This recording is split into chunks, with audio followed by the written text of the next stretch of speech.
Hello, আসসালামু আলাইকুম dear viewers.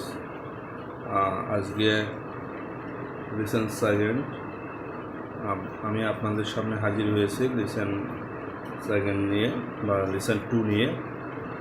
আজকে যে বিষয়টি আলোচনা করব সেটি lesson-1 আগে থেকে বলে রাখছি যে একটা ম্যানুফ্যাকচারিং কোম্পানিতে আমি যদি ধরি সেটা আরএমজি সেক্টরে বা গার্মেন্টস সেক্টরে হয়, তাহলে ওয়ার্ডার কস্টিং, জব কস্টিং কীভাবে করা হয় সেটা আপনাদেরকে সুন্দর করে দেখিয়ে দিব।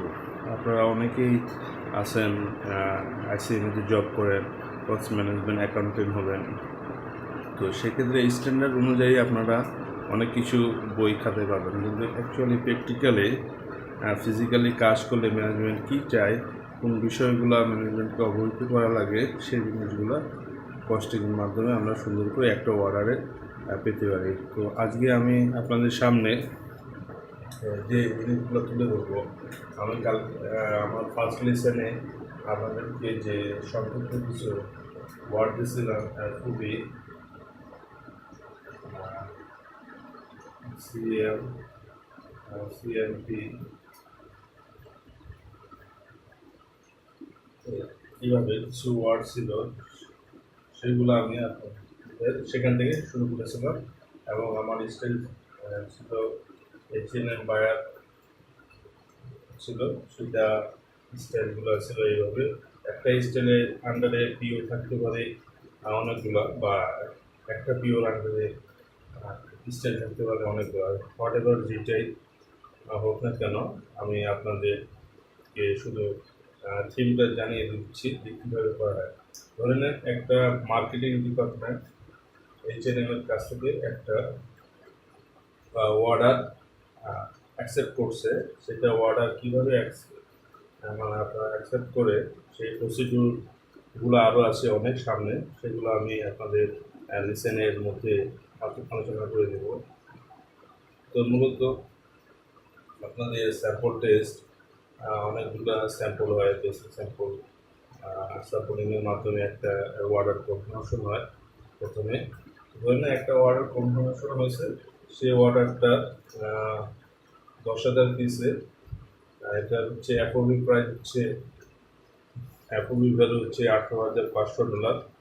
অ্যাভারেজ প্রাইস আমি করে নিচ্ছি, আপনারা দেখছেন 1.85 সেন্ট।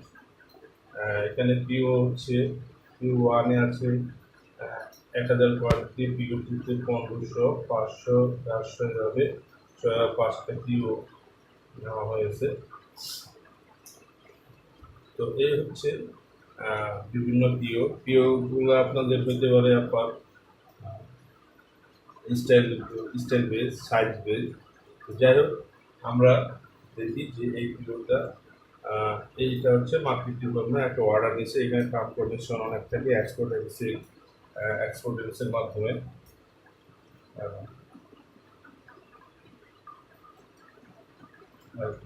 এলসি বা সেলস কন্ট্রাক্ট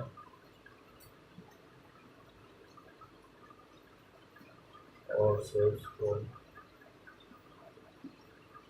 সেলস কন্ট্রাক্টের মাধ্যমে অর্ডারটা মার্কেটিং ডিপার্টমেন্ট আপনার রিসিভ করে থাকে। তাহলে যদি এটাকে পার্ট 1 প্রসিডিউর বলি, সেকেন্ড প্রসিডিউর অর্ডারটা পাওয়ার পর এই অর্ডারটা যখন স্যাম্পলিং করা হয়, কনফার্ম করা হয়, তখন আর&ডি ডিপার্টমেন্ট কাজ করে। আপনারা সবাই জানেন একটা ম্যানুফ্যাকচারিং কোম্পানিতে এই ডিপার্টমেন্টে একটি গুরুত্বপূর্ণ ভূমিকা পালন করতে হয়ে থাকে। আর&ডি মিনস রিসার্চ অ্যান্ড ডেভেলপমেন্ট। তারা ওই প্রোডাক্টিভিটি, আপনারা বুঝতে পারতেছেন যে আলোচনাগুলো কস্ট ম্যানেজমেন্ট অ্যাকাউন্টিংয়ের দিকে যাচ্ছে। তো সেক্ষেত্রে তারা প্রোডাক্টিভিটি নির্ধারণ করে, মানে এই প্রোডাক্টটি তৈরি করতে কতজন ম্যান লাগবে, বা ওয়ার্কার যদি বলি কত ঘন্টা কাজ করবে, কতটা মেশিন লাগবে, আপনার কত আওয়ারলি প্রোডাকশন কতটা হবে, তারপর এই একটা প্রোডাক্ট আপনার এখানে আমার কিছু শব্দ বাদ দিয়েছে, এসএন, তারপর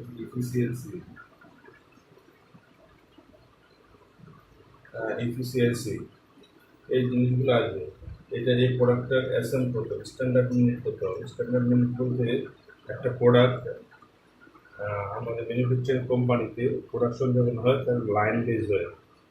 আমরা একটা প্রোডাক্ট লাইনের শুরু হয়, স্টার্ট হয়, ওই প্রসেসটা আপনার শেষ হয় একটা লাইনের ওই মাথায় গিয়ে। যদি একটা লাইন যদি আমরা ধরি একটা প্রোডাক্টের লাইন হচ্ছে এইভাবে, এইভাবে মেশিন বসানো আছে, এক থেকে ধরে নিন আপনার 56, তাহলে বেসিক যদি বলি এইটা একটা আমি ম্যানুফ্যাকচার করি বটম যদি বলি মানে প্যান্ট তৈরি করে, সেক্ষেত্রে 56 মেশিন থেকে শুরু করে 60 মেশিন এইভাবে একটা প্রোডাক্ট তৈরি হয়। তো এখানে বলছে যে আমি যে স্টাইলটা নিয়েছি এই স্টাইলটা অ্যাসেম হচ্ছে 22.50।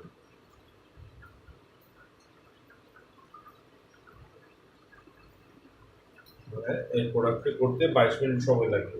লাইনের এই মাথা থেকে এই মাথায় গেলে একটি কমপ্লিট প্রোডাক্ট আউটপুট আসে।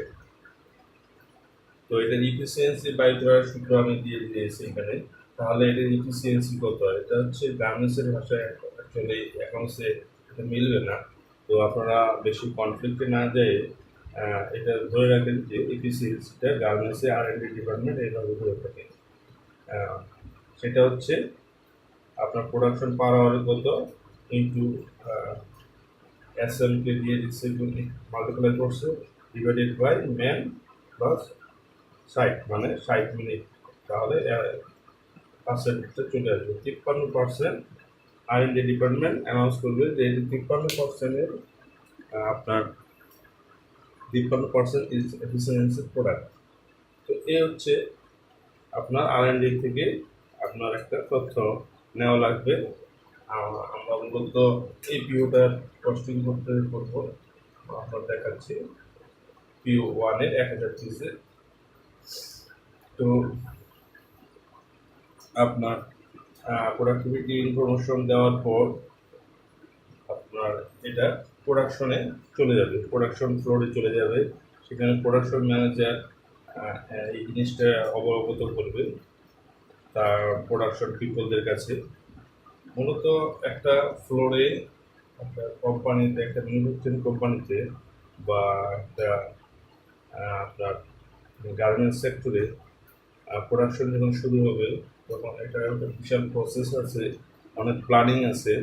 তো আমি আপনার প্র্যাকটিক্যাল জিনিস বুঝে ফেলতে পারবেন। তো আমি শুধু ডাটাগুলো নিয়ে আপনাদের সাথে কাজ করতেছি, শেয়ার করতেছি যে কীভাবে কস্টিং ভাবে যাব।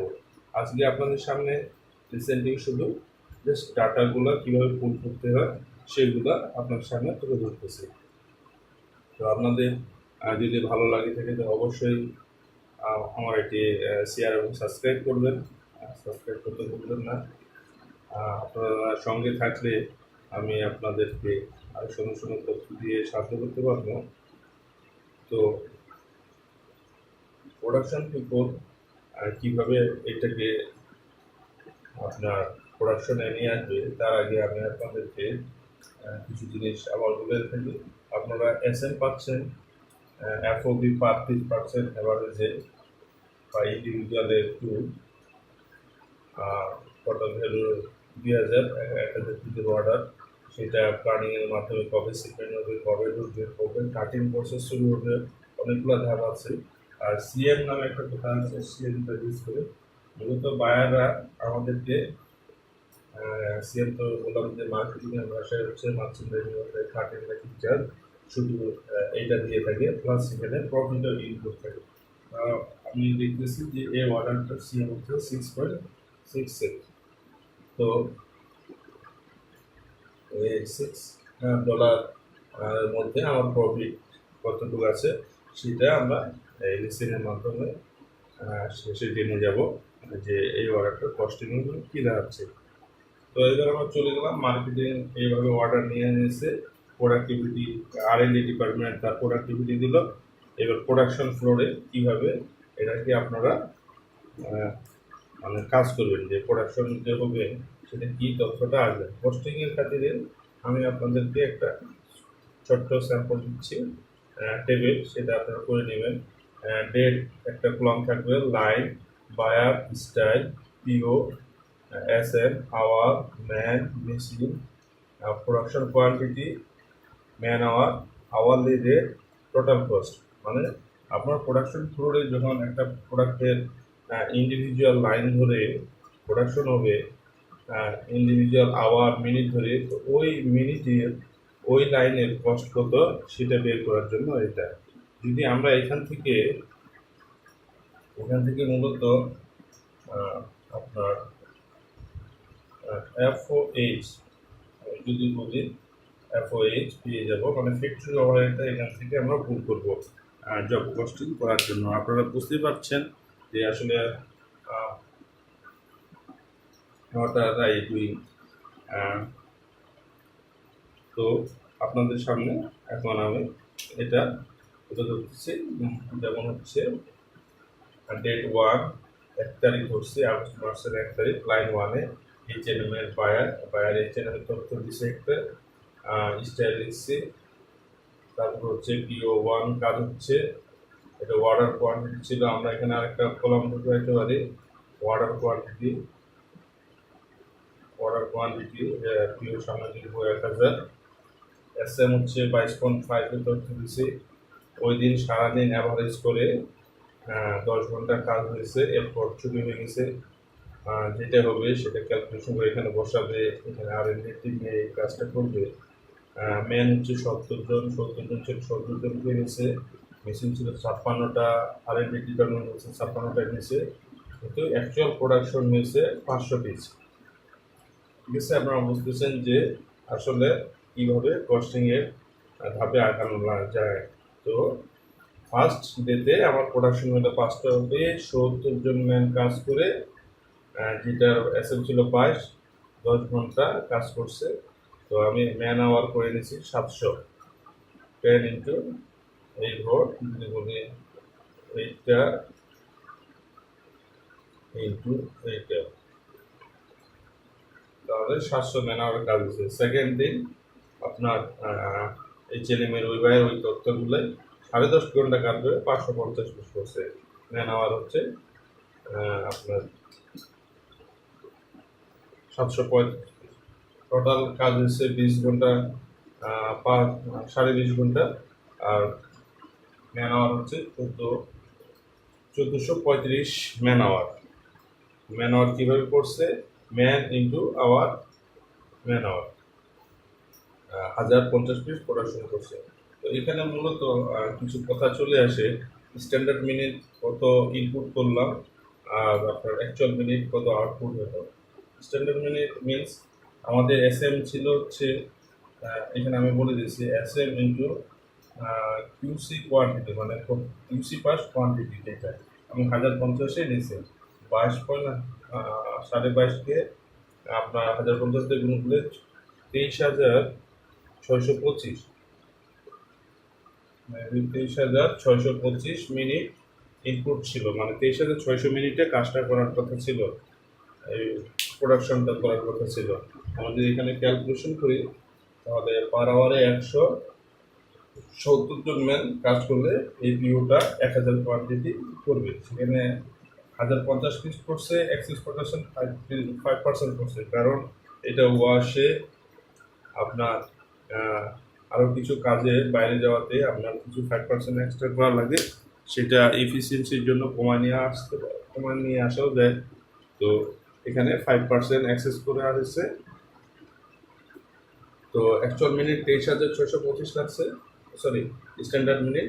অ্যাকচুয়াল মিনিট কত লাগছে, অ্যাকচুয়াল মিনিট বের করার জন্য অ্যাভারেজ আওয়ার